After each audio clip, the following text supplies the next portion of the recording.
Welcome into the NewOrleans.Football show presented by PJ's Coffee. We're up here at the PJ's on Airline in Metairie. Make sure you come check it out. A great location to start your day, get a drink, stop in after work, get a drink, whatever. They'll get you going the right way. And if you need to get here, drive a car that you got from Matt Powers. He sells the best cars that you can get, best prices, best customer care, best customer service. Check out Matt today. All right, we got a good show for you guys today. Free agency is kicking off. We're recording this at 3 o'clock on Monday, so by the time this comes out, there's probably going to be something that happens that we have not yet talked about, but we'll be talking about it on our website, so make sure you check that out, NewOrleans.Football/subscribe. Use the code NOF, save 20% off your first payment, get all the free agency analysis and all that, and much, much more. Our first topic today is presented by Shea Bear Insurance, the Earhart Agency. The Saints are keeping Derek Carr. They restructured his contract, freeing up about $30 million in cap space for 2025. Mike, what do you think?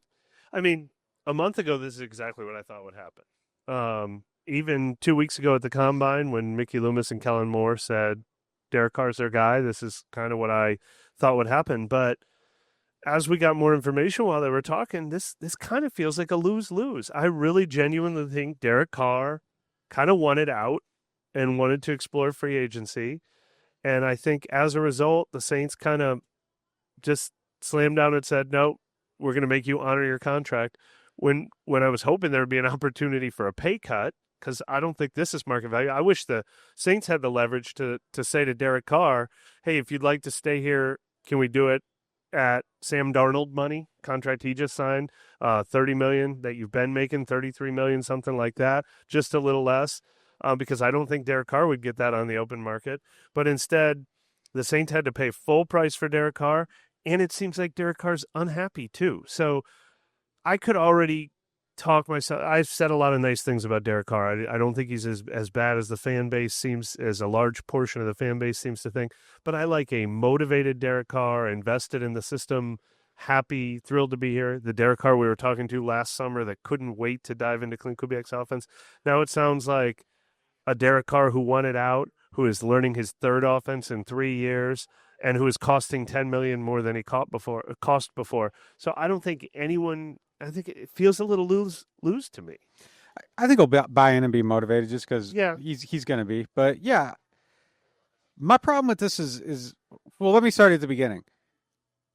If the Saints want to be a competitive team with a quarterback they feel like they can win games with, like they had to do this. So I'm okay with it. I feel like it was part of their financial plan all along. I think getting rid of him, if your goal is to win games, is you're better with him. You have to keep him. You got to do this, and it is what it is. You'd like to get him back on a cheaper price, all that stuff. If your goal isn't to win games, then I think you get rid of him. If your goal is to rebuild, then I think you get rid of him. And I think, obviously, I'm ready for that other path. I've said it a million times, but they're on this. Clearly aren't. Yeah. They're on this path over here. So for them, that's what they had to do. My biggest problem with this is that every indication seems to show that Derek Carr didn't want to be on the Saints. Like him quitting on the Saints, not quitting, but like him wanting to leave the Saints. I don't know. That just doesn't. It just feels bad. Like it feels bad. It feels bad that they kind of had to like force him back in. That that they just aren't on the same page. Like all of it just feels bad. Like it's not a. It's a situation where I don't think anyone felt great about it, but this makes you feel worse about it. Yeah, and it's fair. It just feels nasty. Just I don't like the vibe of it. I don't like the feel of it. I think he's going to be fine. I think the Saints are going to be fine. But this was something where it felt like, and I'd never tell a player to give their money back or anything like that. But if there was just even like the smallest of gesture where you could just say, Derek Carr took a pay cut, he's back with the Saints. Like if it's from 40 to 38, like just to be able to say it, like to show that there's like something, it just would have felt better. It would have felt different. But this is where it exists. And look, I think in week 5 last year, I made the argument. I think he was probably the MVP of the team. Like the early portion of the season, I think he was the MVP of the team. I thought he was playing good football, all that stuff. But, yeah, I don't like it. I don't like the situation. I wish they were moving on, and I wish they were starting something new. Yeah, like I mean, completely agree. Like I've made the point that I don't even mind what Derek Carr makes. I mean, we just saw 2 NFL teams take different approaches with Geno Smith. The Seahawks and I've always said I think Derek Carr's a Geno Smith type of player. I think that's his tier that he's in. And they decided, well, we don't want to reinvest in that. That's not the direction we're heading. The Raiders said we want to invest heavily in that. That's the direction we're heading. So different teams can feel differently about that tier of player. I was personally at the point where I wish the Saints, because of the makeup of their team, they don't feel like the team that needs the $40 million veteran quarterback. They feel like they need the reset, the younger roster, the refresh, the catch up on the cap. But all of that is fine. He didn't have to take a pay cut. They didn't have to demand he take a pay cut. And even you in your column on the website, made that point over and over again. But it's still an unfortunate situation. Like when you find out, if you are of the belief that the Saints should have moved on and gone for the reset, and then you find out that that's what the player wants too, it just feels like that's the direction they should have gone here. If the direction was different, if Derek Carr wanted to be here so bad that he wanted to take a pay cut, that would have been great. To be fair, though, I'm not letting Derek Carr dictate my plan as a team. If I'm the right, GM of the team, if I'm the coach of the team, and my plan includes Derek Carr, I'm not letting Derek Carr. But we're not talking about what the Saints should have done necessarily. It's how it feels, and that's why it feels like such a bad taste in the mouth now. I mean, to some degree, but I'm not sympathetic to Derek. I'm not. Oh well, Derek wants this. They should have done it. Like no, like if this is their plan is to have him, it just is what it is on both sides. Like he doesn't have to take a pay cut, and they don't have to let him go. But I'm not letting Derek decide that I'm going for the number 1 overall pick. Like, no, you signed a contract, you're staying. If he doesn't want out, then fine, that's his prerogative too. Like, it goes both ways. It really does. Like, this is what they agreed to. They stayed to it. You can't really tell either side. Like, it is what it is. I just feel like there's a PR opportunity there for him. Like, really, that's what I feel like. There was a missed opportunity, like PR wise, just where it's just like, hey, look, I'm bought in and I'm doing this. But like, it turns out he wanted to go, and that's okay too. Like I understand it. If I was him, this isn't an ideal situation. Like it. Yeah. I would have rooted for him to have success in Pittsburgh. The team hasn't been great. The fans don't like him. Like I get it. Like if I'm him, I don't want to be here either. But it just doesn't feel good knowing that either. Yeah. No, but look, I think there is a alternate universe where Derek Carr has success. I think it could have happened with the Saints if they had stayed healthier. I think he would have won games if he had ended up in San Francisco instead of Brock. You could tell me they win 10 this year and I believe it. Yeah. I don't think he can't have success. I just don't like the current fit. Now, I liked the fit 2 years ago. I don't like the current fit now, especially when you factor in the fact that it feels like he's not all in. And that's what adds the bad taste to it. So it's too bad the Saints didn't have all the leverage in this situation to say, hey, we will only keep you if blank. It ended up being, no, we're forcing you to stay here. And that's why it feels worse to me even than it did 2 weeks ago when we were talking to Kellen Moore and Mickey Loomis. Now, on the flip side, Kellen Moore wants Derek Carr as his quarterback. Like, if he did not, and you add all this in, he wouldn't be here. I think the main reason that he's here is because this is what Kellen Moore wants to do, and that also signals Kellen Moore wants to install his offense with the best possible quarterback he can get his hands on, and he wants to try to win right away. So pretty soon, and after free agency plays out and we see what they add to this roster, we're going to turn our attention to, okay, can they win 10 games?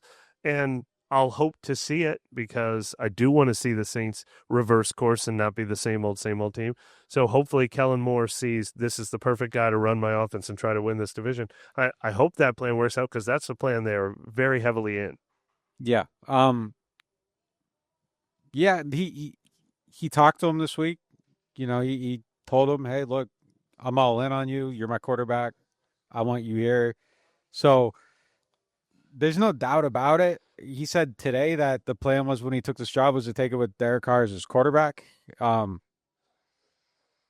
don't think there's any doubt about it. I mean, that's what they've been saying. I don't think there's any want to move on to somebody else. Some of the other coaches on the staff today we were talking, they like Derek. I just don't, that's what they want to do. That's what they want to go with, and that's what it's going to be. So, yeah, I don't know. It just doesn't feel good. It doesn't feel good. That's all I can say. Is it just doesn't feel good. It just feels like a little bitter situation, and you just don't want that. You don't want that, and I don't feel like the team should have been forced to bend. I don't feel like Derek should have been forced to bend, but you just wish it would have been a little bit together somehow. And I don't know what that looks like because there's probably sometimes you have friends and you like both members of the couple, and you just think they should probably split up, Yeah, and it would be best for both. or like what's the win-win here? Like Derek gives back $5 million and they go spend it on a wide receiver or something. Like they spend $15 million on a I receiver. He will throws say this, 5 on it. Like I don't know what it looks like, but like to, I I wish it think would have been a part of win-win. I think part of Carr's disenchantment is he feels like he took less than market value the last 2 years when he was only playing for $30 million per year and did not see them turn around and invest it. You've made that point too. They spent a lot on Derek Carr and they did not spend a lot around Derek Carr, and Yep. that's part of the reason why they're in this 8-win limbo or whatever you want to call it. And I think he's become disenchanted by the same thing. So I think that is fair for him not to think that if he gave $10 million back, that it would immediately go to a wide But receiver. then have that conversation. Hey, look, we'll do this, and when you have this in place, you got until 3:00 on Wednesday to get under the cap. If you execute it, we'll do it. Like, yeah, reach an agreement. Let me see the agreement, and then we'll do this. Like, I wish you they could do were it more that on way. the same page. Yeah, if you're on the same page, you could easily, you agree to something contingent upon, something else. The last piece to add to this, They just aren't there. It sounds like it was really a difficult. It sounds like it was a really difficult, situation. The last piece to add to this, I said this proves that sort of Kellen Moore wants to keep his foot on the gas pedal. Financially, this is the best way to keep your foot on the gas pedal for 2025. That wouldn't be my top choice, but now they save $30 million against the cap by restructuring his contract. They've got a $67 million number waiting for them next year. They've pushed this problem off to next year. But in the meantime, they have ample opportunity to spend in free agency if they want to. And it seems like that's what they're intent on doing. I mean, this is the same approach we've seen from them over the last 5 years. I thought it would be different after a 5-win season and firing the head coach. This is maybe even more aggressive than they've been in recent years. That's what Mickey Loomis said they were going to be. All right, let's see him sign some free agents. So we're haven't done that yet. Yeah, we're kind of into it. But they did make a trade. Our next topic is presented by Rouse's, the official supermarket of the New Orleans Saints. Free agency is underway. They are making a trade for Devon Godchaux, and they watched Paulson Adebo sign with the Giants on a 3-year deal worth $54 million. That's $18 million per year, $36 million guaranteed. Let's start with the trade. I kind of like this deal for them. They need to get better run defense. They're moving to a 3-4. He is a 3-4 nose. He is essential to the scheme. I think it's a nice little upgrade and a good move to start free agency. A 7th-round pick going back to the Patriots to get their new nose tackle for that 3-4 base defense. And I think immediately he's slotting in as a starter. Yeah, he's slotting in as a starter for sure.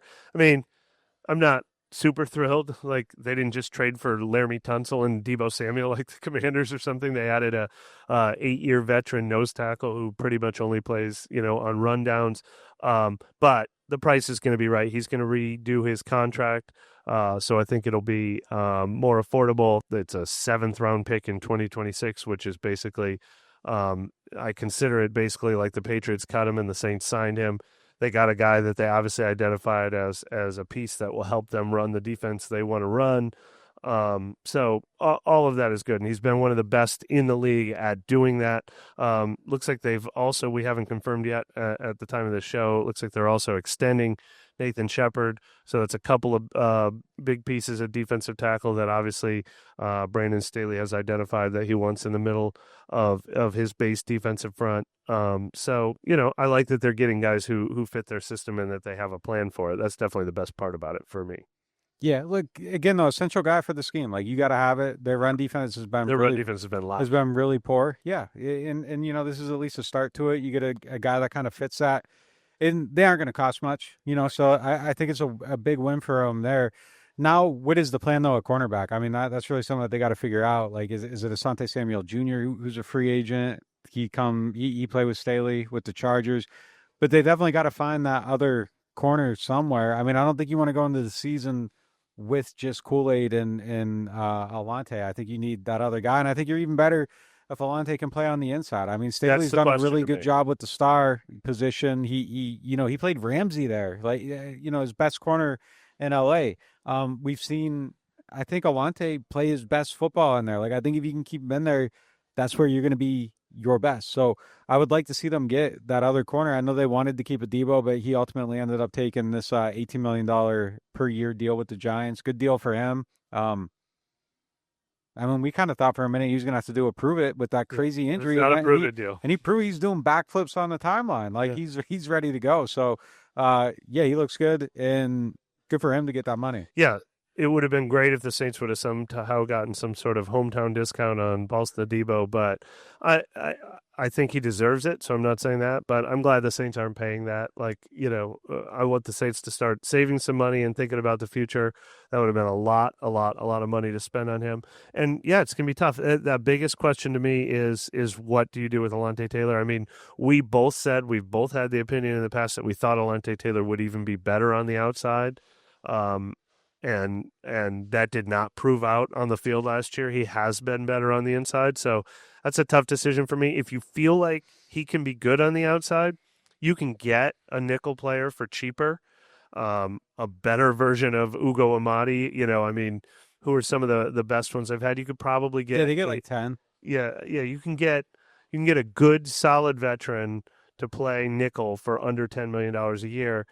If you believe on Alontae on the outside, if you're moving Alontae back to nickel, then I think you have to spend some real money to have another outside corner, because they only have one on the roster in Kool-Aid. They have two of their three pieces on the roster. They do not have a third. Now you can also draft one high in the draft, but I think you would have to. I think you have to add a third starter among your three cornerback positions in free agency, and not just count on the draft as your way of making that happen. So it becomes a huge priority now, I think. Bring back Isaac Yiadom. Don't you think Paulson, though, like at $18 million would be kind of frustrating? Oh yeah.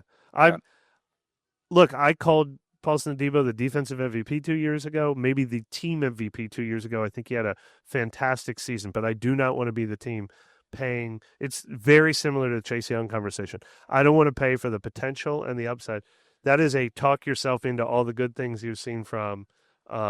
But there's buyer beware with Paulson Adebo, and maybe he'll finally do it, because he has shown the ability to be elite at that position. He's awesome until he isn't. Incredible inconsistency. He's awesome until the 54-yard PI penalty. He really is. I was frustrated with him last year, so this isn't just like, I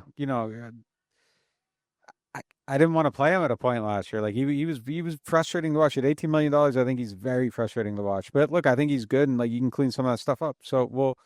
And unless we see something drastically different from Alontae Taylor this year, I don't want to be the team paying him next year for the same reasons. Hopefully this new system, new coaches. I just spent some time talking to the new cornerbacks coach that they have, got from Pittsburgh Steelers, which I think was a great get for their staff. Getting Alontae Taylor in the final year of his contract to finally deliver more consistently on his potential is one of the most important things this team can do this year. Just became even more important today. We're going to hit a quick break, and we will be right back after this.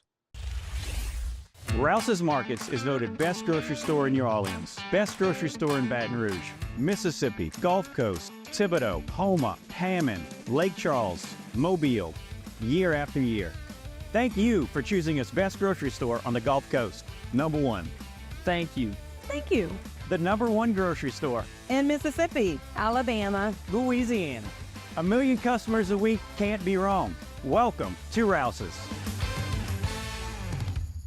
The NewOrleans.Football show is proudly presented by PJ's Coffee. PJ's Coffee has some of the best drinks that you can find. They have locations all over the city. They have pastries and everything else you need to get your day started. So go check them out. Looking for the best insurance coverage at the lowest price? Look no further than Chabert Insurance, the Earhart Agency. They are a local independent insurance agency right here in New Orleans, specializing in home, flood, and auto insurance. At Chabert Insurance, the Earhart Agency, their dedicated team will shop every available carrier in the market, ensuring you get the most comprehensive coverage at the lowest possible price. Why settle for less when you can have the best? Trust Chabert Insurance, the Earhart Agency, to protect what matters most to you. I do. I've been a client of theirs since 2021. Call them today at 504-326-6526 or visit them online at Protected by Chabert. That's 504-326-6526. Chabert Insurance, the Earhart Agency, your local insurance experts. Hard Hide Ponchatoula Strawberry Whiskey is an 86 proof blend of aged wheat bourbon, American light whiskey, and fresh Ponchatoula strawberries.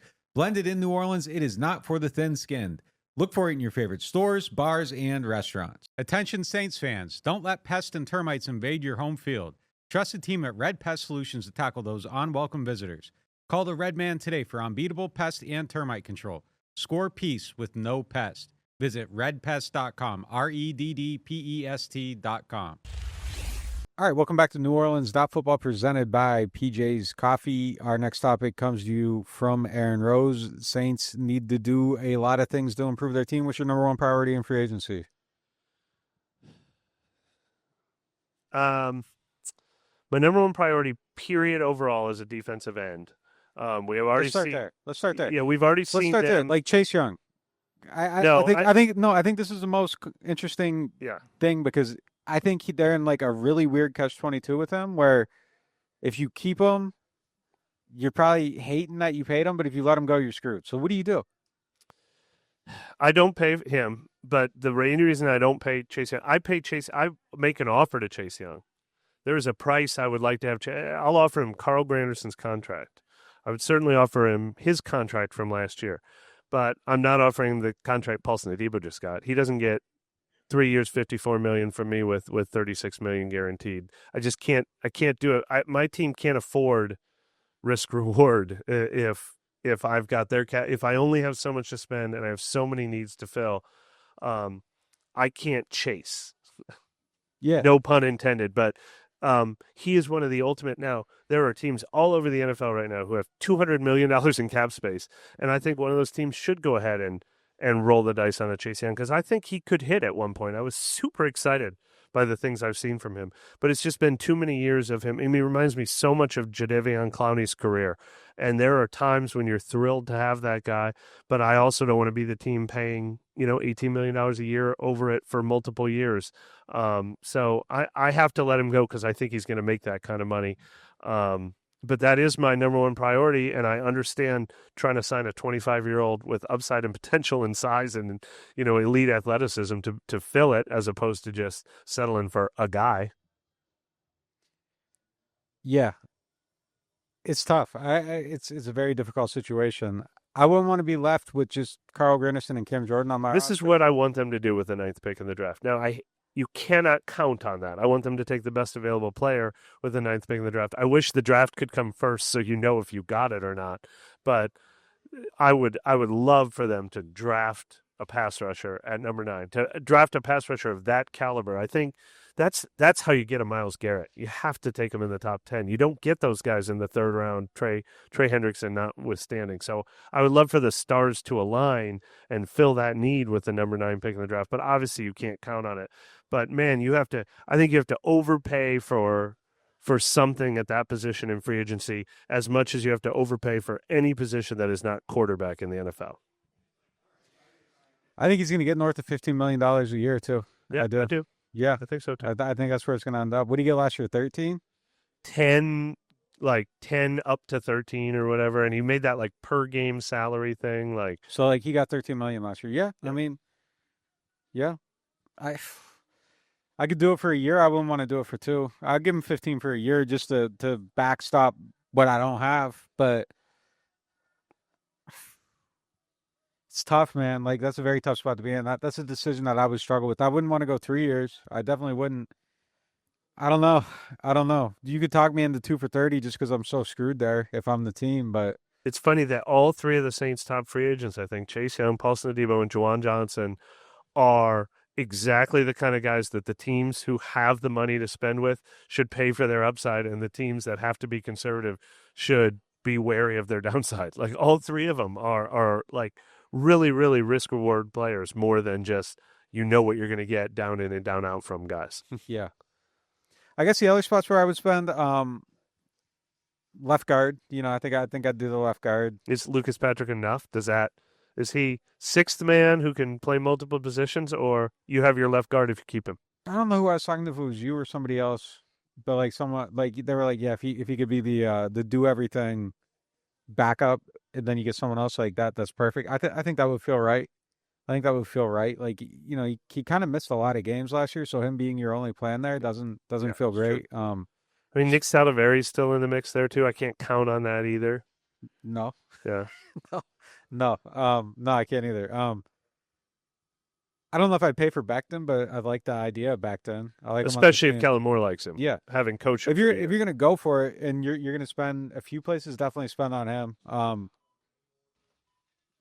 think the veteran wide receiver, like I still like the idea of like a Keenan Allen on like a 1-year cheap deal. I don't think he has he got 700 yards last year. I don't think you're counting on him. He had 108 catches with Kellen Moore though. I don't think you're counting on him to be like Keenan Allen.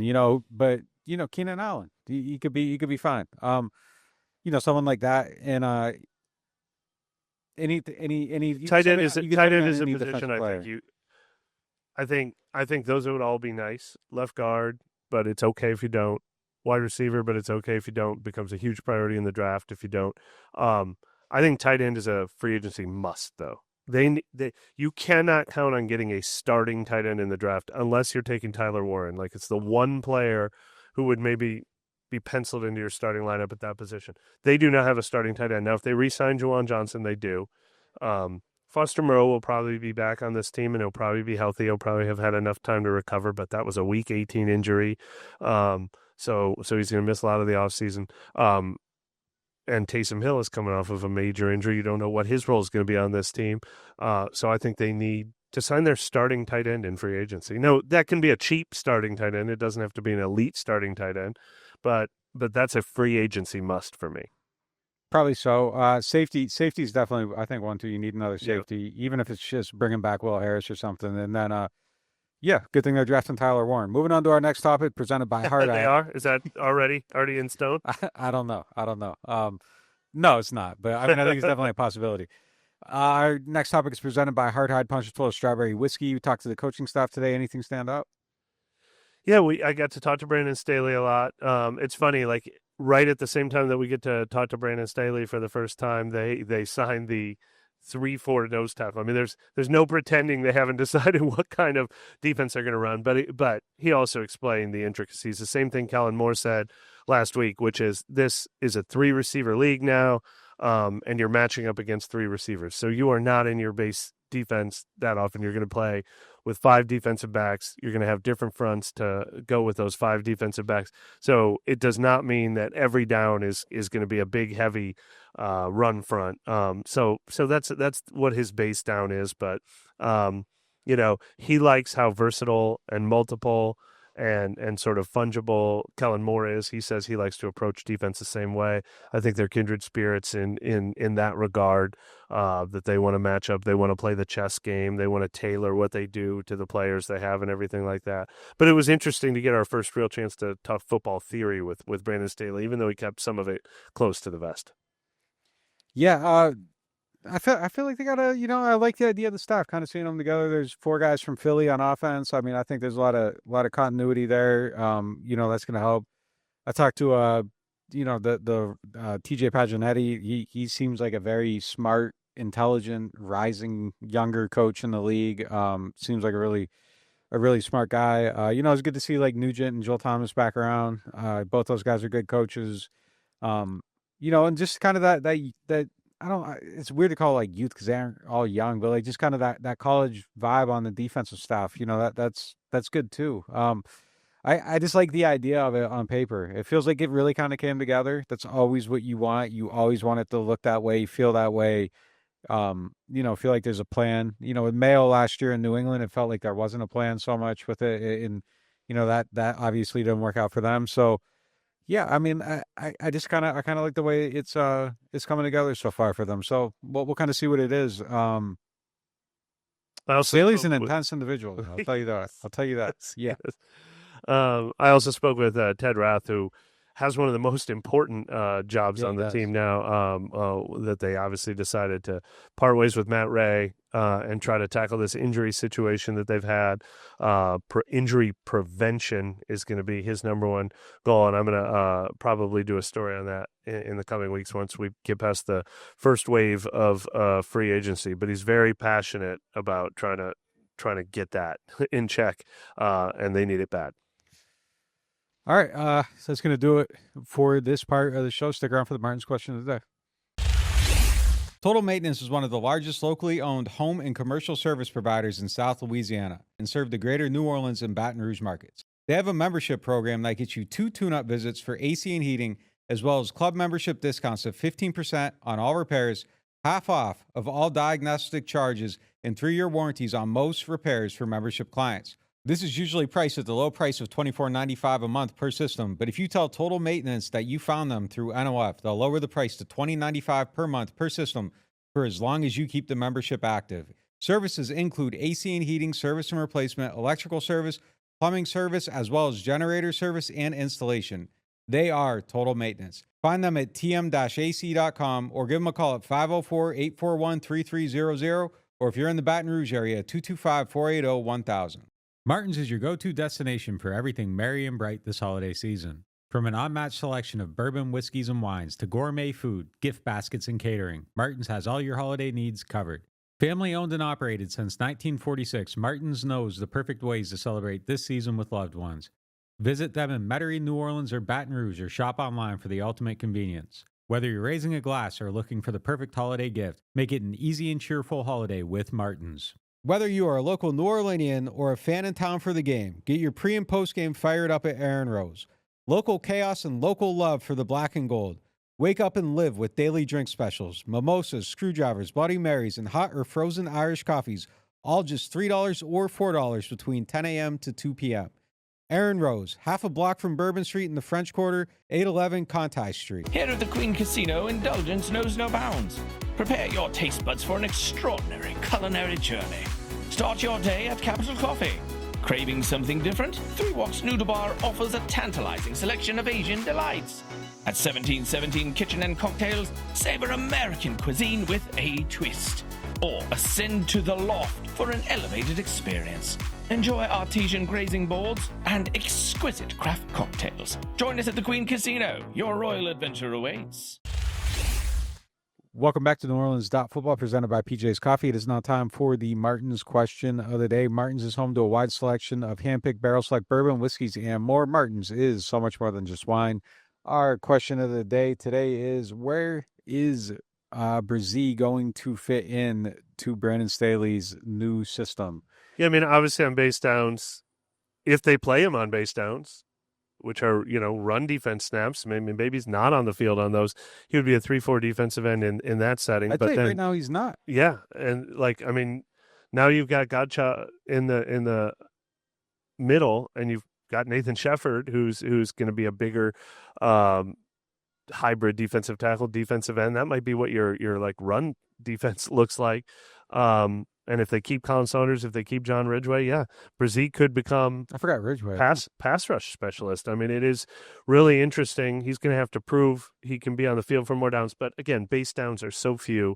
I mean, depending on how often they're in nickel, Bryan Bresee can still play 40-plus snaps a game and still be a contributor. And they can have 4-man fronts, and they could have him next to another defensive tackle with 2 edge rushers outside of him. But he'll fit, and they're going to be multiple. But it is really interesting. Like, I don't know, like, if traditional 3-4 defensive end, would he fit that mold? He's possibly. He just needs to get better as a run defender no matter what. Yeah, I mean, he would have to be significantly better as a run defender to do that. But yeah, he like his body type, he could definitely play that. And I should say Cam Jordan, that's probably Cam Jordan's best fit too, is run downs 3-4 end. I mean, it might be Shepard, Godchaux, Cam Jordan if he stays on this team on those downs. And then, I know Cam Jordan doesn't want to be the guy coming off the field for Bryan Bresee, but that's what I would guess would happen. The thing with Bryan Bresee, like, it's crazy how quickly all of a sudden you're in year 3 of your career. Like, it feels like he just got here. He's going into year 3. Like, it's time for that all to kind of come together. Like, to be the guy that can be on the field on rundowns, like first round pick, that's what you want out of him. So it would be nice to see him become that. It would be nice to see him keep Cam Jordan off the field. Like, that's what you want. And that's no disrespect to Cam. Like, you want the guy that you just took in the first round 2 years ago to be the player that takes the guy that you took in the first round 10, 12 years ago, after 14 years ago. Yeah. It would be nice to see somebody be able to kind of take some stops from there. There'd still be a role for Cam somewhere. But yeah, I mean, hopefully that's how it will play out. But it'd be nice to see Bresee kind of have everything kind of click in and start being that player that can do everything, because he certainly has the talent. He certainly has the potential. Just that consistency and that run aspect of it needs to come together. But yeah, I think right now, if you're penciling it in, like he's penciled into the nickel package and not the base. And who cares? Like that's fine. That's a lot of snaps. That's a lot of roll. But you would like to see him be a part of it. Yeah. It would be. He has a body type. Yeah, I'd like to see that. But I can't say that he's going to be it right now today. That's going to do it for today's show. We're going to be covering free agency nonstop on NewOrleans.Football. Make sure you check that out, NewOrleans.Football /subscribe. Use the code NOF, 20% off your first payment. We'll talk to you later.